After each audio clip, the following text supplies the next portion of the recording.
Hi everybody, once again this is Zeri. I'm on week, was it 23 of transition. Closing in on 6 months, which is wild.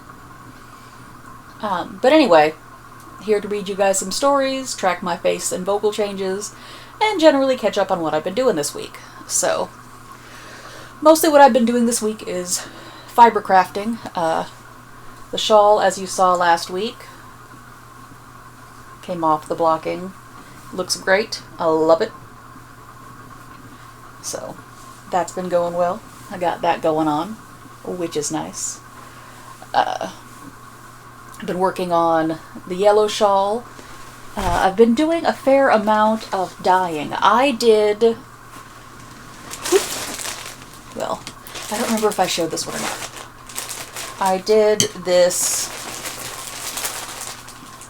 black and purple stuff up here. That was fun. I wanted to see how much the black dye would break in the dye pot, which is when the component pigments kind of separate out, and so you can get some tonal variation, which is really neat with one dye. It did break some, which I liked it. It's really hard to tell. We'll do the thing here. Nope, we're not going to focus on it. Alright. There's color differences there. My camera can't pick it up, but it's there. So I did that. And then I tried another technique I saw was dye layering, where you dye in progressively deeper colors. So I have one that... So here was my plan. I did a chartreuse with a little bit of sky blue, and then I was going to do hot fuchsia with, I think, a little bit of violet in there. And then I did sky blue with some sapphire and a little bit of violet. I was afraid that I was going to get some kind of a weird brown. In theory, what's supposed to happen is you get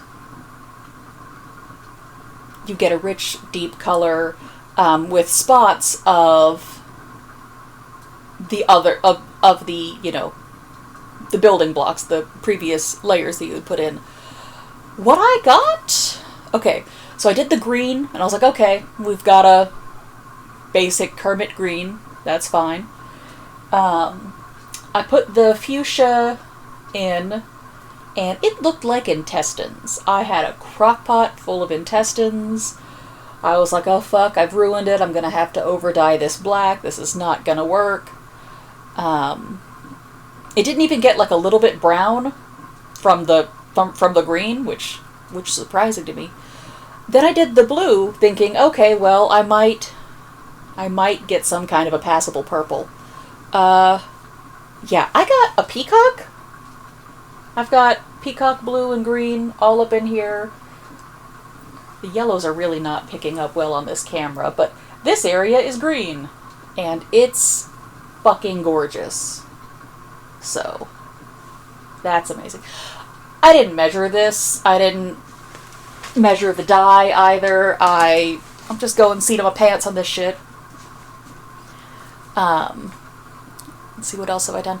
I got a lot of spinning done. I had an old bobbin of some lace weight singles, silk and wool, that I'm pretty sure was a braid from Fat Cat Knits like a million years ago. Apparently I finished that first bobbin 5 years ago, and then I got another braid, split it up into a gradient, and carded it up into some Rolags. And so I spun that over like 3 days. Mild ankle injury, not so much. I had thought that the previous bobbin was also a gradient going light to dark. It's not. So when I reversed that, moved the singles onto another bobbin so that I would get what I thought was going to be the lighter end. No, it's just dark all the way through. So I was like, okay, well maybe it'll, maybe it'll still work. But, so I tried doing some 2-ply, which had been my initial plan for this project. Because 8 ounces of lace weight, that's enough to do a sizable project. It's not good. It is stripy. It is a barber pole. It's real bad. Yeah, you can't, it's not picking it up at all. But I don't like it. In fact, I actively hate it. So I kept going thinking, oh, maybe it'll get better. Maybe it'll just be a little bit in the beginning. No. And I could, do the whole thing and then maybe over-dye it with something. But I don't want to do that. I liked the colors that it was. That was why I spun it. That was why I bought it. So the stuff I've already applied there is probably going to get just tossed. Like, I could take it apart and put it back on the other bobbins, but I'm mad at it and I don't want to.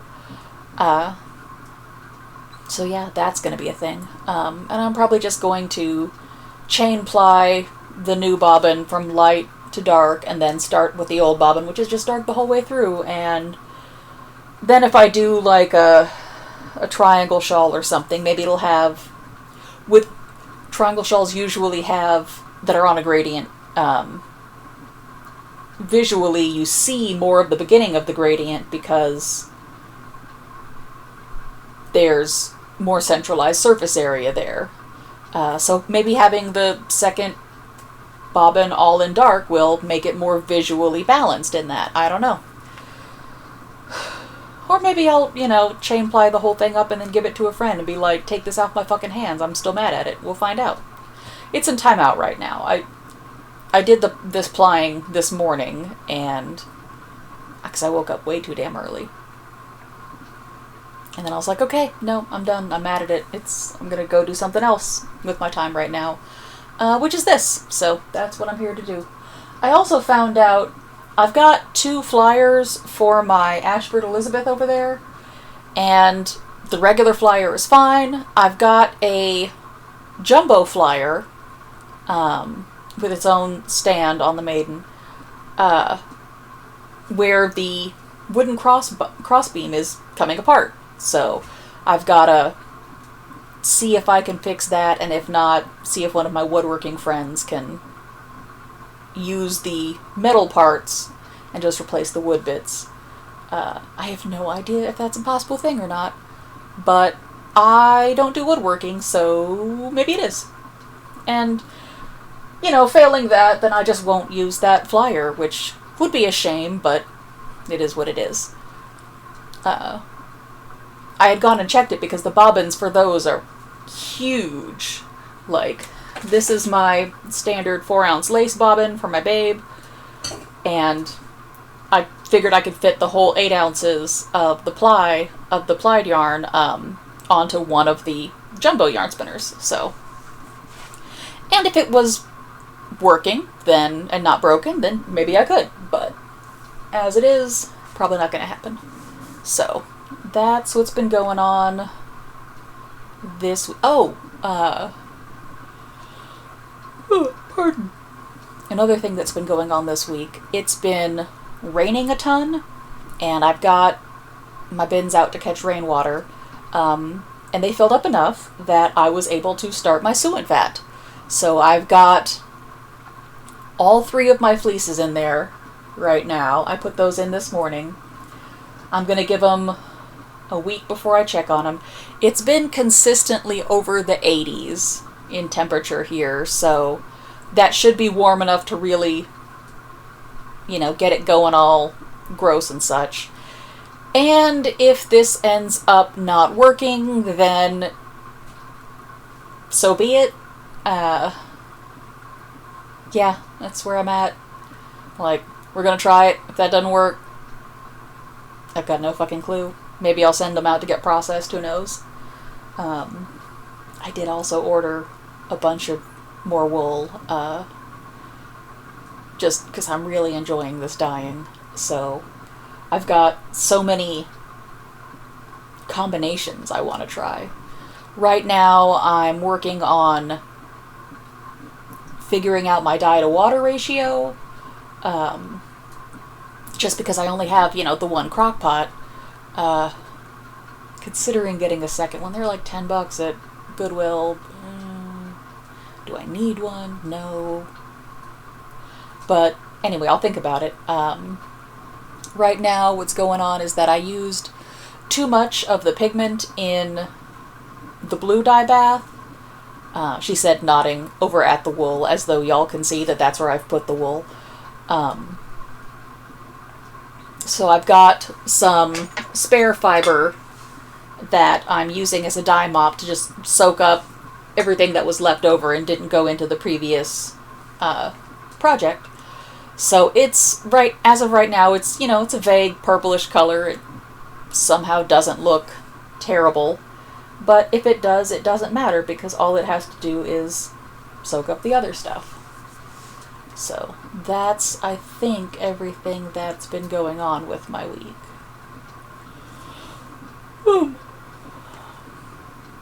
Yeah, just that and working. Oh, I got pulled over last night. That was fun. One of our headlights went out, and I work like an hour away from home, and I get off of work at 11 o'clock at night. So when I left work to go home, and I saw that one of my headlights is out, there's nothing I can fucking do about it, because it's 11 o'clock at night. So, and then of course I got pulled over, and I was like, hey, yep, I also would like it to not be busted. So that's a thing, and so that's probably what we're gonna do, either today or tomorrow, just whenever we next go to town. Let us see what else is going on.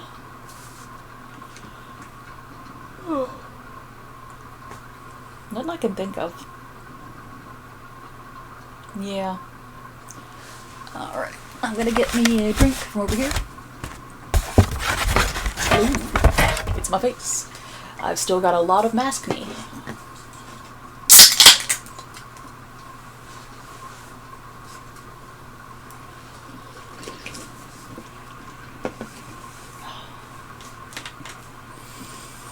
Let's see.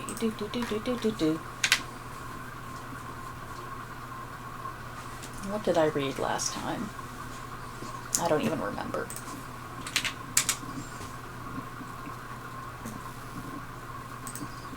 I should probably, pause this and find out and... Okay, yeah,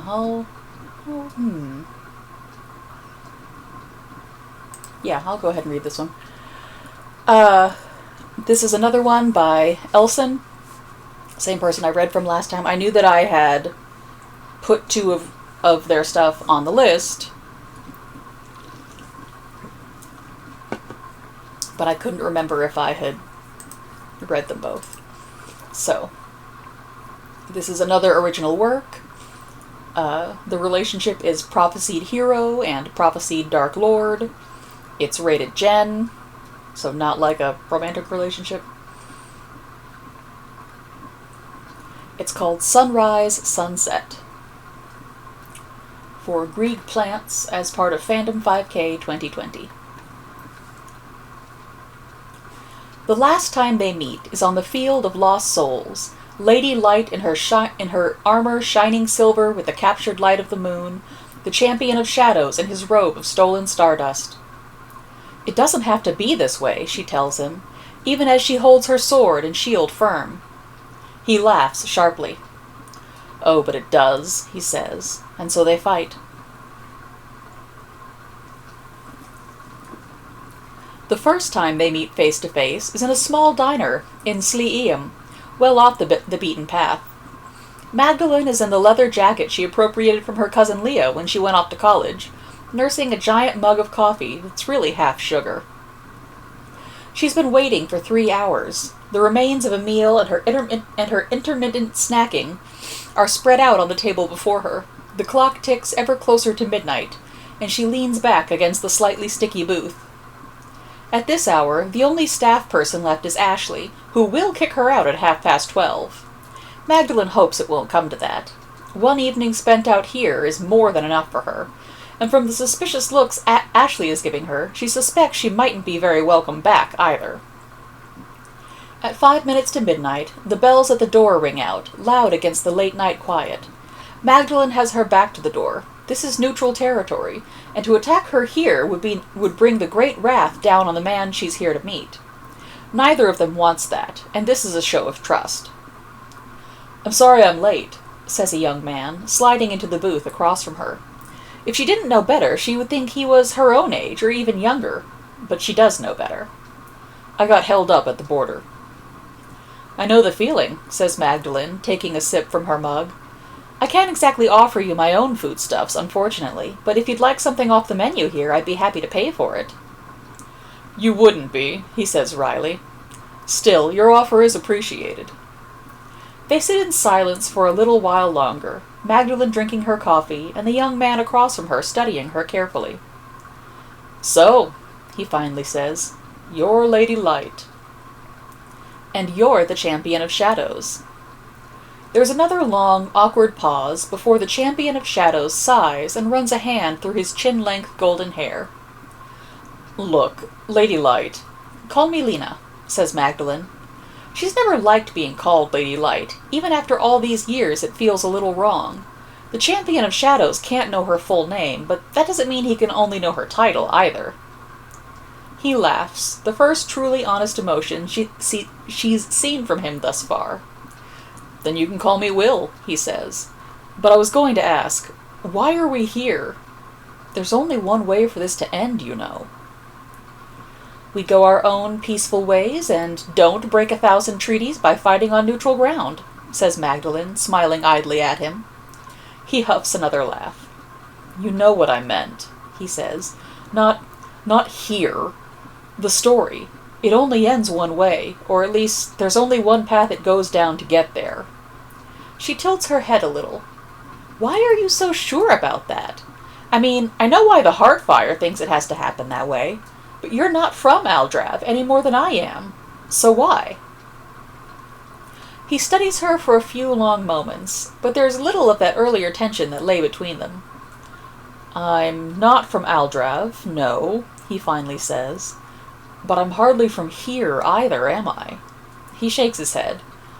"You don't understand," he says frankly, "and, well, I can't really blame you.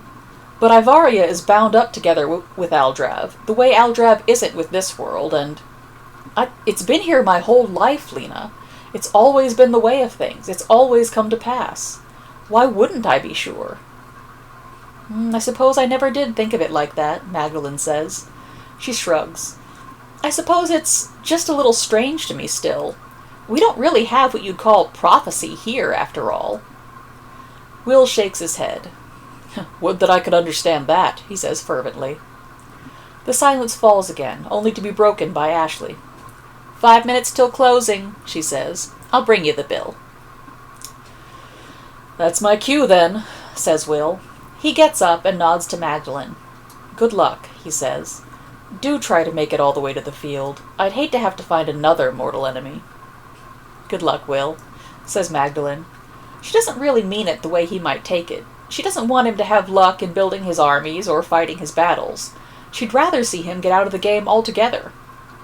Will walks away, leaving Magdalene alone in the booth with her mostly drained mug in front of her, and a borrowed handgun in a side holster hidden away under her leather jacket.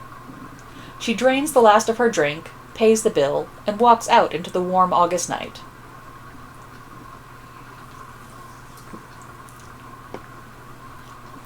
The last time Magdalene is summoned to Aldrav, it's not a good time for her. She's only halfway through her 12th grade history final when the rune on her wrist warms and starts to grow. 12th grade can wait. Aldrav can't. Magdalene hands in her test paper, makes her excuses to her teacher, and leaves swiftly. No one bats an eye at it. Everyone knows that for all she's good with her work when she's present, she's prone to strange disappearances. They also know that she always comes back. She doesn't tell anyone that there's a very real possibility she won't be coming back this time. That would just worry them and, well, she doesn't need to worry them. If she can't come back, Rhiannon will find a way through. She'll explain everything to Aunt Mara. Technically, Magdalene could answer this call from anywhere, but it's a tricky thing trying not to be seen in the city, and she's always found it easier to disappear from an area with green growing things. So she gets on the bus, Route 75 going north, and gets off near the park. Through the old gates that never really close anymore, down the road beyond them, she heads for the wetlands. In all that greenery, in the middle of the school day in May, she'll be able to disappear easily enough.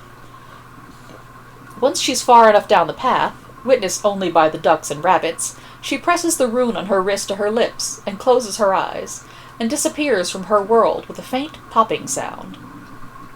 A small woodpecker is momentarily startled. Apart from that, life goes on. The first time Magdalene is summoned to Aldrav, it's not exactly a deliberate thing, and it doesn't particularly resemble any summons that comes later. She's only 11, but she and Aunt Mara already have plenty to argue about. Today, it's about the light blue sundress and matching sandals that Magdalene borrowed from her cousin Leah. Aunt Mara doesn't think it's appropriate for a girl like Magdalene. And she can never quite help the way she grimaces when she sees Magdalene's mop of curly dark hair. Your lion's mane, she calls it, no matter how Magdalene begs her not to, and she always wants to pull it back or cut it. It isn't unusual for Magdalene to run off for a few hours, wandering home by dusk. The walks are nice. They give her time to clear her head, time to think things through, to exist outside the framework Aunt Mara allows her. Today she goes to the Arboretum to wander aimlessly. It's the wrong time of year for visitors, and the wrong time of year for her dress, but the shivering is worth it to her. Now, Magdalene has been to the Arboretum more times than she'd really care to admit, though she's only 11. But even with that, she doesn't have a good grasp on the exact geography of the place. That's never really been her strength. Still, well, she notices after a while that something is different around her. The air smells different. The hedges she's moving between have grown greener and more vibrant. The faint sound of the traffic outside the park has vanished entirely, and she realizes this almost belatedly. She isn't cold anymore. The sounds of traffic are gone, but she realizes soon enough they've been replaced by a new sound. There are people, some ways ahead of her, laughing and chattering, in a cadence that isn't quite right. Magdalene rounds the final corner and stops dead. She blinks hard at the sight before her. A lush green lawn sprawls out before her, and all around it there are groups of people dressed in strange, old-fashioned clothing. Pardon. That would be odd enough by itself, but on the other side of the lawn there's a palace on the other side of the lawn. Its spires sparkling in the sunlight like something straight out of a fairy tale. Behind it is a jagged mountain range, white-capped even in the warm weather, too close and too sharp to be the Cascades or the Olympics, and Magdalene is suddenly a little dizzy with the idea that her mind won't let go. What if this isn't the same arboretum she stepped into? She spins around and darts back into the hedge maze, trying to retrace her steps, but no matter how far back she goes, she can't find the point where everything changed. Honestly, it was so gradual that she's really not sure that there was a point per se, but still. Everything remains lush and green and warm. Eventually, she stumbles out of the maze and finds herself exactly where she started, at the edge of the lawn, gazing up at the palace. She swallows hard and plops down, propping her chin on her knees, heedless of how her skirt crumbles beneath her, or the likelihood of grass stains from sitting on the lawn. All around her, the world has gone unsteady. She doesn't know if this is really its state, or if she's just off balance herself. This isn't her world. It can't be her world. After all, her world doesn't have anywhere quite like this. Not anymore.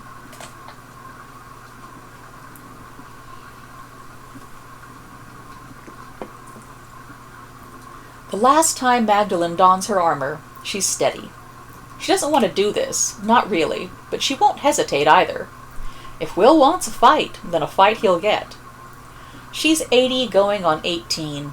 Her body is strong and her reflexes are well trained, and as Rhiannon helps her buckle her armor into place, she flexes her fingers appreciatively. There's magic under her skin again, warm and buzzing, the way it never is on Earth. Her trainers don't call themselves Heartfire for nothing, she supposes, but she still never fails to appreciate it. Rhiannon slips her moon-silver helmet over her crown braid and holds out her sword and shield. Magdalene slides the shield onto her arm, takes the sword, and nods sharply to Rhiannon. It's time. The first time Magdalene dons her armor, she's shaky, still aching and a little raw from the ritual that remade her body into an image she can live with. She wasn't supposed to wear it so soon after being remade, but needs must, and there's word in the palace that the Champion of Shadows is rising in the west. Magdalene is Lady Light, or so they tell her, and she's been training for this for the past 5 years. She should be able to handle it. There's no Rhiannon to help her into her armor this first time. Instead, she has a nervous guardsman to help her. There are more important things for others to do, after all, when they're preparing for a grand battle. And for all that Magdalene is Lady Light, she's still only one girl, 16 going on 17. Still, she may be young and relatively newly arrived, but her teachers all tell her that she has a remarkable grasp on the magic of this world. If the Champion of Shadows is indeed rising again, she needs to be there to stand in his way. She buckles on her sword belt and hangs her shield from her saddle before swinging herself onto her horse. At the front of the regiment, she's joined by King Hadrian, who nods grimly to her before signaling the army to move out. Magdalene flicks her reins and her horse moves in time with the others. She can only hope that none of them realize how terrified she is of the fight to come. She buries her fear deep down and smiles into the pleasant morning breeze.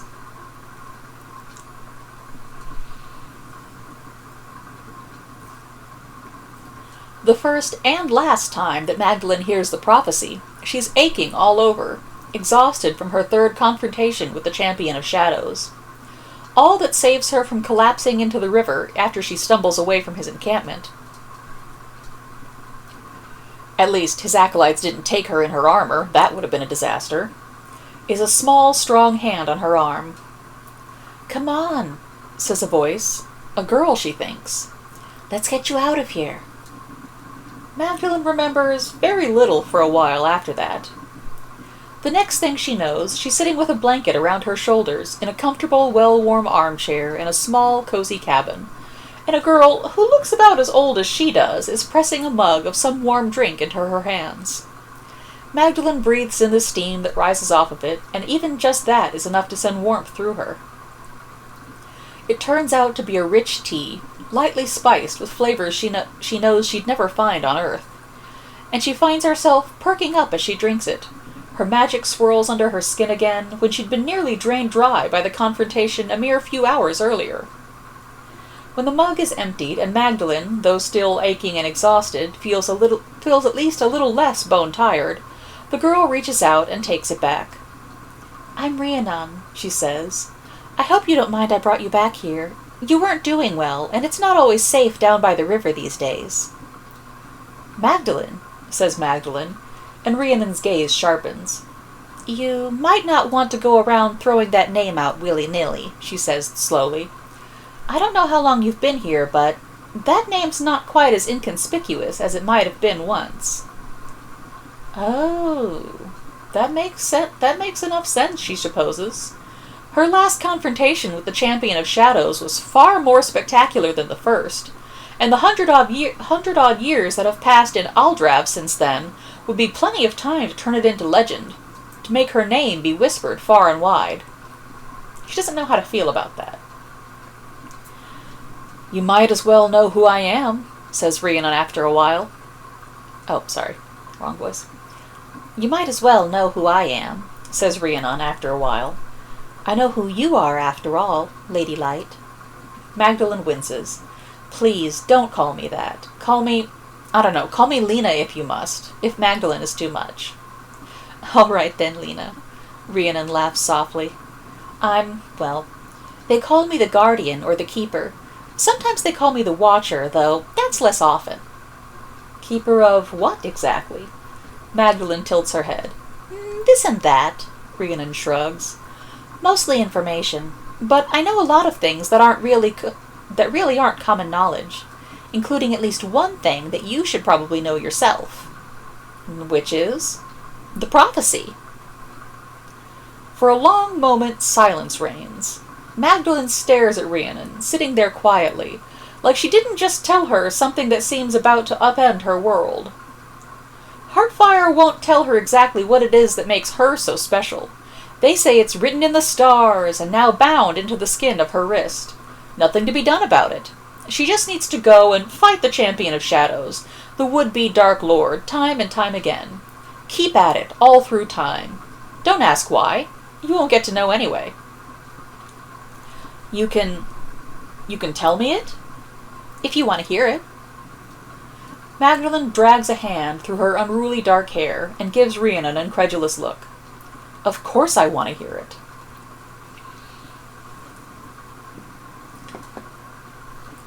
Rhiannon sighs a little, sits back in her chair and begins to speak. The voice that comes out isn't quite like the one she's been using up until this point. It's rough and low, and the cadence is strange. She will come through the garden and into the light, and step out of the land, out of time. He will walk under mountains and into the shade, from the land where no clock can be right. They will fight and do battle until the last chime, and the Earthbreaker's tale for to tell.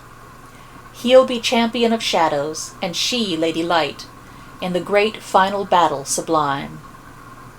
On the field of lost souls is cast then the spell, and the champion and lady will fall. Like the empire of darkness, the dust all around, so then lastly will come our farewell. Then in Aldrav will echo the final great call, and the ashes rise up round the dead, as the field of lost souls embraces its name, and the peace through the land rings for all.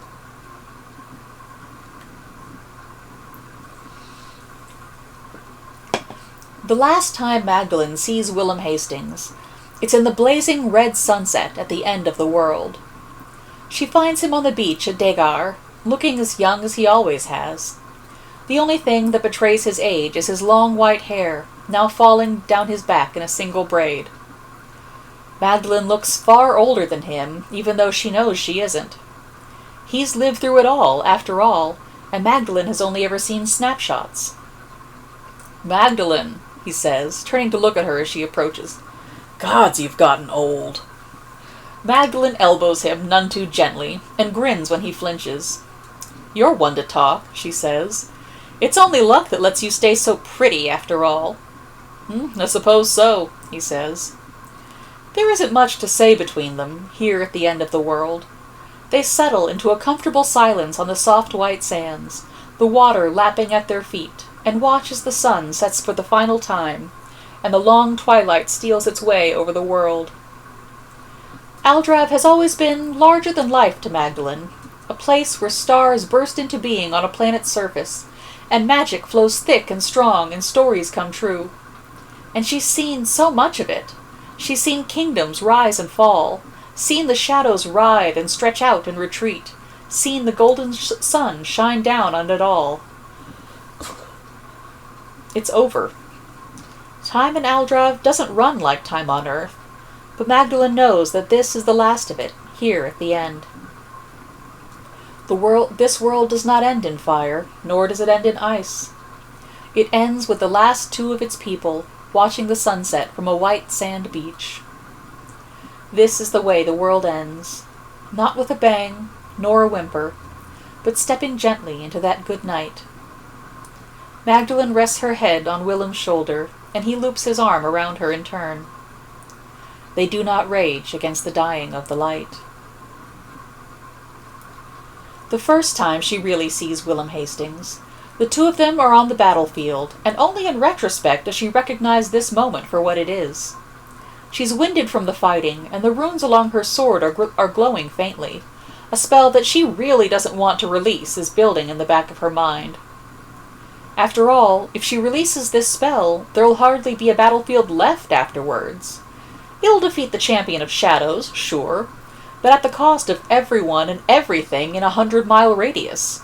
And that's not a price Magdalene is willing to pay. There'd be no point, after all, in being the savior of nothing but ashes.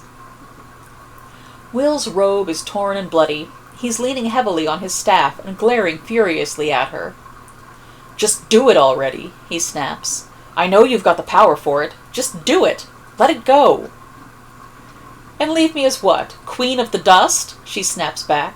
"I don't think so." His eyes narrow further. "You don't understand," he says. You know what the damn prophecy says. You know how this ends." "I don't, though," she says. "It's not half so clear as everyone here seems to think it is, at least." Whoop. Forgot to turn my... Boop. There we go. Quiet you. There is a war raging all around them, and they're standing under the darkening skies, arguing about a stupid prophecy. Magdalene wants desperately to attack the champion of shadows where he stands, keeping her from rallying her army to her as he is, but her hands are shaking lightly. Her sword is glowing brighter. She can't attack him, no matter how she might want to, not without releasing her spell. "Cast your spell, Earthbreaker," Will says, suddenly sounding weary. All the fight is draining out of him. "Before they open the way."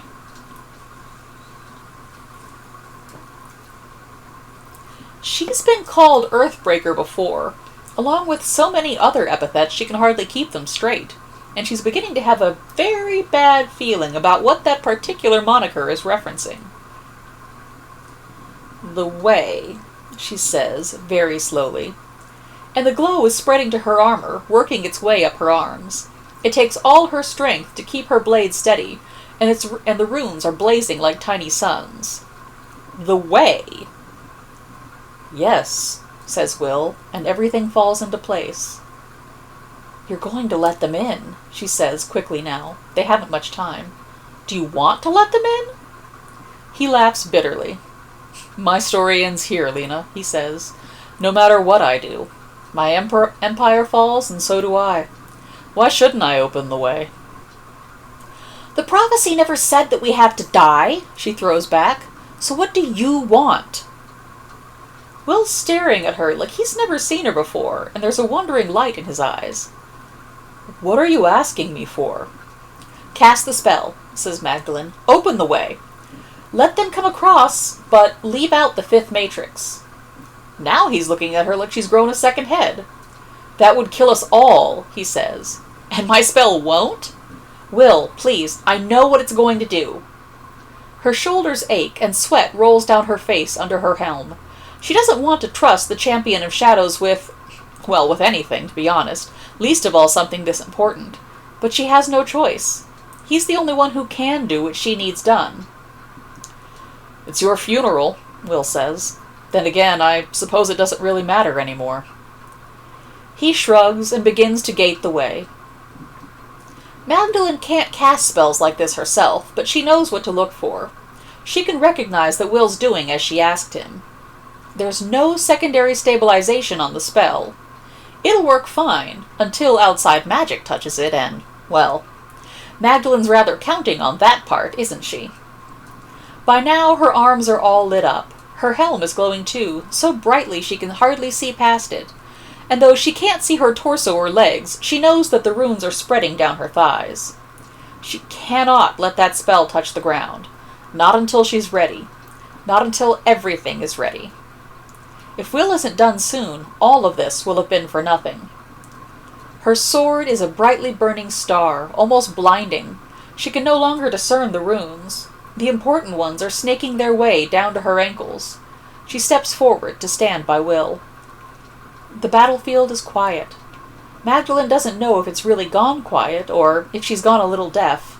Either way, it hardly matters. Before her, the gate to the way unfurls, golden lines writhing in the air. She thinks it might be beautiful if it didn't twist in strange ways that hurt her eyes to look at. Will, still beside her, gasps and breaks off his control. The golden lines spread to the ground even as Magdalen's runes run down to her heels. The gate touches the ground, and the door begins to open. A glimpse of the way she sees beyond it nearly makes her turn tail and run. So viscerally wrong it is, but she's Lady Light. She can't go. Instead, she allows herself to shudder once, then turns her gaze away. Lady Light steps forward, all lit up like a star in her moonlight armor. She raises her sword. Her runes touch the ground. Magdalen brings her sword down onto the opening gate. The world, for a moment, turns upside down. She doesn't fall from its surface. Below her feet, the ground ripples and quakes. She doesn't stumble. The world doesn't break. Almost all of her spell is channeling through her sword. Even with that, the world is twisting all around her. The gate of the way shudders. Spiderweb cracks race out across it. Without the fifth matrix, it eagerly drinks in all the magic it encounters, including her spell. Earthshaker, or Earthbreaker, Night Slayer, Shadow's Bane. Magdalen has been called all of these and more, and in this moment she finally understands. Her light is fading, her strength is leaving her. Above her, the gate shakes and shudders, and she knows it will not last much longer. The edges of the gate fracture and fade. The light of her armor is gone. The runes on her sword are dimming swiftly. She needs to let go, or she'll be lost along with it. She cannot let go. She cannot let go. She cannot let go. The lights of her runes flicker a last time and goes out. She cannot let go. The gate is calling to her. She can't let go. She can't let go. Something moves in the corner of her blurring vision. Something comes crashing down on her moon-silver sword, which should have been unbreakable. The sword shatters. The gate shatters. Magdalen collapses, her armor falling to dust around her. Though she does not see it, Willem is beside her, his staff broken upon her blade. The lingering quake knocks him to the ground. On the field of lost souls, Lady Light and the Champion of Shadows do battle. They both fall to the ashes, and there is death in Adrev. She wakes on the field of lost souls. Above her, the sky is gray and the air is cool. She thinks it might be about to rain. Her body aches right down to her bones, and the magic under her skin is quiet and listless. Breathing hurts a little. It's tempting to just lie there on the field, let the rain fall on her face when it comes, but she knows she can't.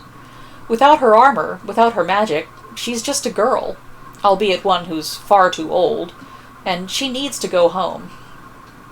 Slowly, Magdalen sits up. All around her, the battlefield is in shambles. She might not have broken the land, not quite, but it was a near thing. Only a few feet away from her lie the shattered pieces of her sword, intermixed with fragments of Will's staff. Will, who was the Champion of Shadows, who saved her, who saved them all. She looks around for him, finding him quickly. He's only a few feet away, after all, though less clothed than she is. His robe burned away as surely as her armor did, but he, apparently, didn't even wear a single shirt under it. Most people of Adra would be scandalized. Magdalen just shakes her head a little, then stops. It makes her vision swim and her stomach churn.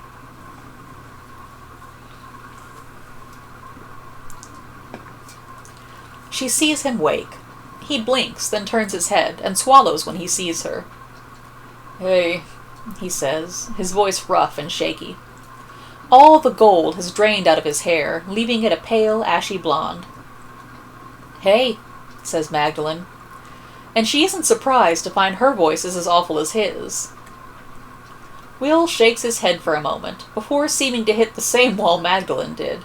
He groans a little and stops moving. "Would you look at that?" he says. "You did it. We're not dead."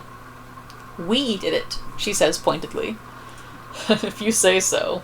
Will laughs, though it's a little strained. Pardon. "Really, though," says Magdalen, "couldn't have done it without you." Fine, a team effort. Silence falls between them. Magdalene can hear voices calling across the ruined field in the distance. She should probably get up. Tell her people that she made it through. Tell Rhiannon that she won't have to venture to Earth, and like as not lose a decade in Adrev. She finds that she can't quite summon up the strength to do so, and anyway there's the problem of Will. She rather doubts that her army will welcome him. Even now, she isn't sure of him herself. And yet, he risked everything on her wild plan, and saved her life on top of that. He didn't have to do that. And now the both of them are free for the first time in so long. Maybe the first time in forever, really. Can we start over? Asks Magdalene when she's finished mulling it over. Seeing as we've no longer got a prophecy hanging over us and all that? All right, says Will. Willem Hastings, at your service. He gives a tiny half-bow, then gestures to her. Magdalene doesn't speak right away. Instead, she gets to her feet, and moves very slowly to where Willem is sitting. She offers him a hand, and pulls him to his feet. Rather than let his hand go, she shakes it just a little, as he gives her the oddest look. That's the custom back home, she says. I'm Magdalene Peters. Pleased to meet you. She lets his hand go, and together they turn to look towards the rising sun. Willem, she says, I think this is the beginning of a beautiful friendship. What? Magdalene laughs. I'll try to explain that one later. Willem and Magdalene, the former champion of shadows and Lady Light, stand together to watch the sun rise onto a new day, a new era. The end. So yes, I like that one very much. Yeah, I'm a big fan of prophecies don't mean what you think it means. Oh goodness.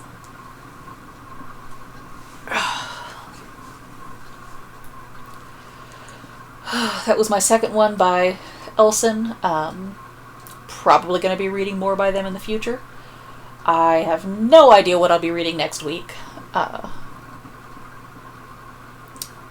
was about to say, I should, do a couple in advance, and that way I can post them on a schedule, except the whole point of doing them is to do them on once a week so I can track my changes. Yeah, the ADD is strong today. I don't know. Anyway, I really enjoyed that story. I really enjoyed showing all of you, all 2-3 of the people who actually watch these, that, my various crafting projects that I've been working on. Most of y'all already know, because it's not like people that I don't know in life are actually seeing this. Except for the author when I send them a link. But, yeah, I had a lot of fun. I like the story. So gonna go figure out today's dyeing project and probably start chain plying this damn yarn. And I will see you guys next week. So, have a good time, cause good trouble, be safe, be happy, and we'll see you then.